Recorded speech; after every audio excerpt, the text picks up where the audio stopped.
Nah, kita mulai ya kita ini sosialisasi dulu pengenalan aplikasinya. Nah, pengenalan aplikasinya itu kita udah namain tuh Warkop Pos. Jadi nanti logonya itu logo sendiri, dan juga ada beberapa fitur khusus owner sama fitur khusus pegawai. Nah, kalau ini tuh yang khusus owner.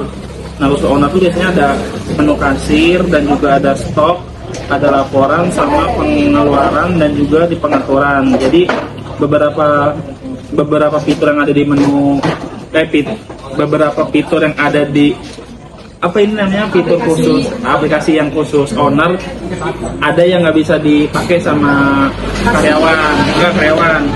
Nah, ini diantaranya ada kasir. Di kasir kita udah nambahin udah ngambil menu lah, beberapa menu dari makanan, minuman, dan juga makanan ringannya ini udah sama harga juga. Mungkin di stoknya kita belum terlalu fiksasi sama stok. Ini udah semua, dan juga di sini kalau di menu khusus owner tuh ada yang namanya stok card. Jadi owner tuh bisa nambahin stok sama ngurangin stok. Terus di laporan juga owner bisa niat laporan harian, mingguan, bulanan sama tahunan. Nah, itu yang nggak bisa diakses sama karyawan kalau laporan ini. Terus di pengaturan juga ini owner tuh bisa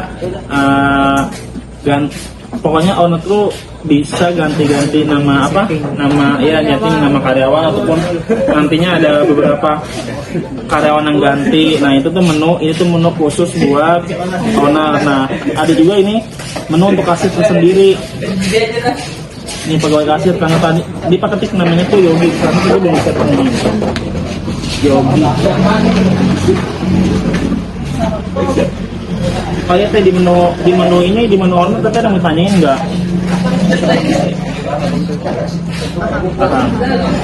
Lanjut ke menu kasir. Nah, ini beberapa fitur yang ada di menu kasir. Ada kasir, stok, laporan, pengeluaran.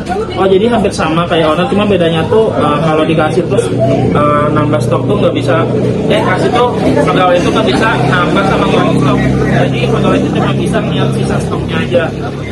Terus di sini juga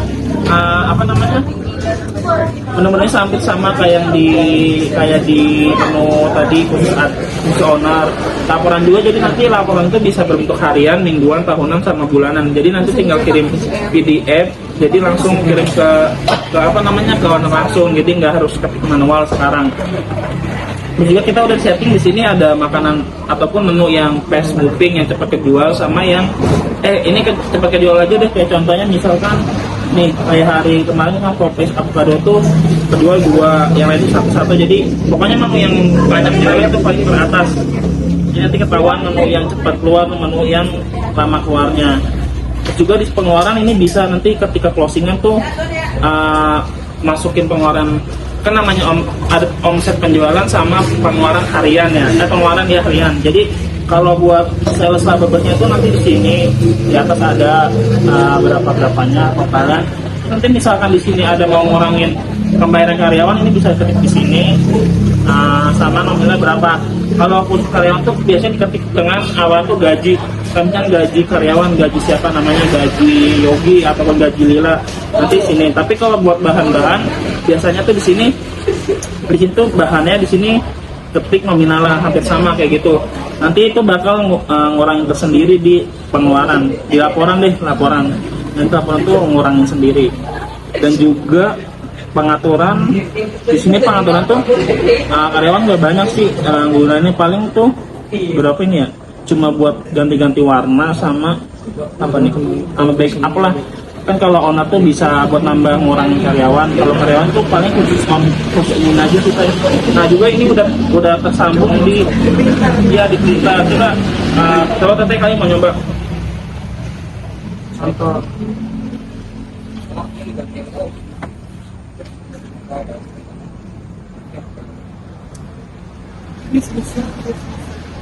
Iya.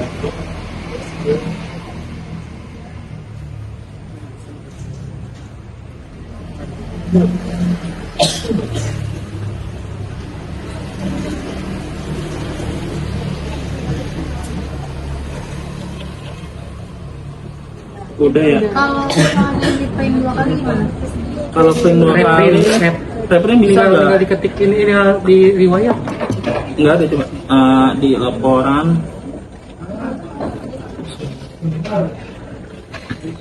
Ini Indo KPM Mana? tadi.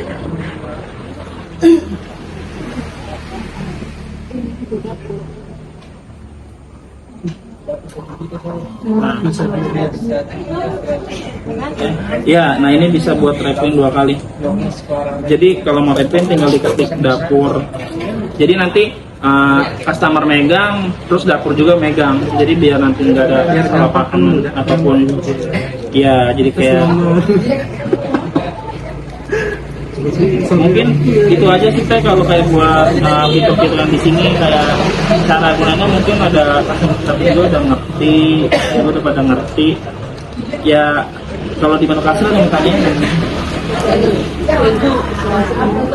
mungkin udah semua ya Teh. Paling kalau kayak misalkan buat laporan nih, laporan kita tinggal ketik laporan, kita pilih laporan harian. Nah nanti dia bakal simpan otomatis di file. Nanti dari file langsung ke simpan. Jadi nanti ini tinggal dikirim ke owner. Ini kan ada omset kotor, jadi sini nggak ada pengeluaran gaji karyawan atau biaya lainnya. Tapi kalau misalnya ada gaji karyawan atau biaya lainnya, nanti kita bakal nanti kita bersihkan data di sini. Ini 85 omset, ini kita bersih, nggak ada pengeluaran apa-apa, jadi tetap 85. Ini gitu aja sih Teh. Oke, mungkin itu ya Teh yang bisa kita sosialisasiin. Ya semoga bisa bermanfaat. Kalian nama saya Tahu Sandi, saya dari mahasiswa ITB Dharma Agung Indonesia semester 4. Nah, kami itu di sini mau mereview Kak setelah proyek kami diterapkan di sini ataupun diimplementasikan di sini. Kita mau dengar nih tanggapan Kakak sebagai karyawan di sini. Mau dengar kayak mungkin pendapatnya setelah menggunakan kasir digital sama sebelumnya ya Kak. Oke Kak. Nah di sini ada beberapa pertanyaan yang mau kita tanyakan Kak. Yang pertanyaan pertama tuh, bagaimana sih Kak proses pencatatan transaksi sebelum menggunakan kasir digital? Oke, kalau sebelum menggunakan digital itu tentunya lebih lebih kuno, lawas gitu ya kan. Nah, karena kan di zaman sekarang kita kan harus mengikuti perkembangan zaman tuh. Ya betul. Nah, maka dari itu dengan adanya kasir digital ini bakalan lebih efisien sebenarnya, Lebih mudahkan ya? lebih mudah, lebih Oke. cepat dan lebih simple pokoknya. Oke, berarti sebelum itu di manual ya Kak? Betul, Kasirnya? manual. Oke. Kita lanjut yang kedua ya Kak. Berapa lama sih Kak waktu yang dibutuhkan untuk melayani satu pelanggan sebelum dan sesudah menggunakan kasir digital? Oke. Kira-kira satu pelanggan itu butuh berapa lama Kak? Sebenarnya cukup memakan waktu ya kalau misalkan Ya. manual gitu ya. Kalau Oke. misalkan di digital, Ya. kita kan tinggal search ada nama menunya, Ya, diketik ya. ketik aja, pencet aja nanti langsung keluar, langsung termasuk ke dalam sistem, Iya, gitu sistem. kan. Jadi nggak perlu nulis-nulis yang bikin Makan waktu lama Makan ya. waktu, betul. Berarti sebelum menggunakan manual tuh harus tulis ya Kak? Betul ya, Oke. itu dia. Berarti emang butuh waktu agak lama ya kalau untuk nulis. Iya. Mungkin kalau menggunakan digital lebih diketik, di search, tinggal diklik ya. Iya, betul, Oke, seperti Kak. itu. Nah, yang ketiga nih Kak, Ya. apakah sering terjadi kesalahan Kak saat pencatatan sebelum menggunakan kasir digital? Ya. Terus bagaimana nih Kak kondisinya sekarang setelah menggunakan kasir digital? Oke, sebelum menggunakan kasir digital ya kan. Ya, Misalkan jika ada customer yang mau pembayar dengan kris, kalau misalkan nggak ditandai nantinya Iya. buat di rekapan closingan itu bisa aja nggak ke ini nggak kehitung ya? nggak Lupa kehitung gitu ya. nanti jadi hasilnya beda gitu. Oke. Berarti kalau menggunakan kasir digital lebih mudah kan lah ya? Kak? Lebih Kan mudah. ada fitur kris sama tunai juga Iya, ya. jadi Mungkin dia- nanti tinggal dihitung. Iya, jadi dia nanti bisa kebaca, kita tinggal lihat aja dia pakai kris atau cash. Oke. Berarti benar-benar sangat memudahkan. Sangat ya, Kak? memudahkan, sangat Oke. membantu. Terus nih Kak, ada bagaimana cara menghitung omset harian Kak sebelum dan sesudah menggunakan kasir digital. Jadi saat closingan tuh Kakak nulis omset tuh gimana sih Kak? Pas lagi digital sama sebelumnya. Kalau itu Saat closingan gimana sih Kak? Kayak misalkan apakah Kakak nulis manual saat closingan? Nah, terus sesudah menggunakan kasir digital tuh gimana? oh iya. Jadi kalau misalkan closingan, kita kan nulis ada pengeluaran hari ini itu apa Iya, aja, tulis apa yang manual, dibutuhkan ya. satu-satu betul, satu-satu nanti omsetnya berapa tulis manual, gaji berapa tulis manual, nanti transfernya berapa tulis manual. Iya. Jadi kan kita ngitung nih, ngitung tentu kan lebih memakan waktu buat closingan kan. Betul. Nah kalau misalkan di digital, kita kan tinggal lihat aja nih, udah nampak gitu. Oke, berarti sebelum itu kalau menggunakan yang manual tuh dicatat ya kak, kayak Iya, pengeluaran betul. harian tuh apa-apa, terus Nah. omset untuk belanja tuh berapa-berapa, terus gaji itu berapa-berapa Iya. ya. Oke kak. Nah, terus ada nih kak, apakah pengelolaan stok barang menjadi lebih mudah setelah menggunakan kasir digital? Tentu lebih mudah ya, pastinya lebih mudah karena apa? Karena kita itu tinggal memasukkan ini aja, Stok ya. stoknya, angka stoknya aja berapa gitu. Kalau Oke. misalkan manual, itu khawatirnya dia catatannya hilang. Iya benar-benar. Catatan Ataupun hilang, terus benar-benar. atau enggak rapi numpuk sama Iya, catatan tumpang lain. tindih lah ya sama yang Betul, lain. gitu. Oke kak. Terus nih kak, ada yang lagi ya, bagaimana perubahan dalam pembuatan laporan penjualan setelah menggunakan kasir digital kak? Kayak misalkan nih, perubahan dalam pembuatan laporan, kayak misalkan pas lagi menggunakan manual tuh laporan kakak saat closing gimana, terus mungkin laporan yang setiap hari ataupun laporan setiap closing itu gimana? Nah terus kalau menggunakan kasir digital gimana kak? Karena kan kalau di kasir digital ada fitur buat ngirim laporan supaya iya, ke owner ya. Nah itu betul. gimana kak sebelumnya? Sebelumnya sama aja, tetap ditulis ya. Lagi-lagi ditulis karena ini kan masih manual. Oke. Manual kita nulisnya itu kita jumlah semua berapa totalnya. Yang tadi itu kayak ada pengeluaran, Iya, benar. gitu kita jumlah. Kalau udah kita foto nih, Ah, kita foto terus dikirim ke owner.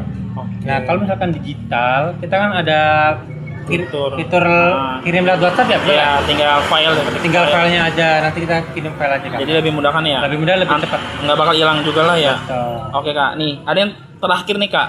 Bagaimana sih kak tingkat kepuasan pelanggan sebelum dan sesudah menggunakan kasir digital? Jadi apakah sebelum menggunakan kasir digital tuh ada gak sih customer yang kayak misalkan mau notanya gitu ataupun nanya harga ini berapa gitu? Karena mereka pengen tahu nih. Nah terus setelah menggunakan kasir digital tuh gimana? Oke, kalau misalkan nih kalau di digital ya kan, Ya jadi mereka itu bisa langsung tahu harga-harga ya, harga Harga-harganya per lah. item ya. Iya betul. Jadi Nggak, mungkin mereka jadi kayak nggak penasaran lah ya harga yang dibeli berapa. Iya, Terus langsung. juga benar gak sih kan biasanya adalah sedikit banyak customer yang mungkin hasil 81 ini bener gak sih harus segini iya, gitu betul, lah ya. betul. Tapi sebelum itu ada yang kayak gitu sih customer ada pasti ada lah ya. pasti ada. Pasti Oke, ada. berarti kalau menggunakan kasir digital ya mungkin mereka juga pasti megang nota lah ya kak. Iya betul. Oke. Langsung nampak gitu. Berarti benar-benar sangat memudahkan ya kasir digital. Sangat memudahkan dan efisien. Oke kak, mungkin itu aja ya kak pertanyaan yang kita tanyakan. Ya semoga dengan kasir digital ini bisa memudahkan kakak sebagai kasir. Pokoknya biar tidak ada selisih ataupun hal yang nggak mau diinginkan kak. Oke kak, makasih banyak kak. Terima kasih kak. Dengan senang hati. Malam kak. Nah kenalin kak, nama saya Salus Sandi. Saya dari mahasiswa ST Dharma Agung Indonesia semester 4. Nah ini kita lagi ada tugas project mengenai mata kuliah inovasi dan kreativitas. Di sini tuh kita lagi nerapin project pembayaran digital kak. Jadi kayak menu pembayaran manual beralih ke pembayaran digital. Nah saya mau dengar nih pendapat kakak sebagai customer di Warkop ini pas lagi menggunakan kasir manual tuh gimana sih kak pendapatnya?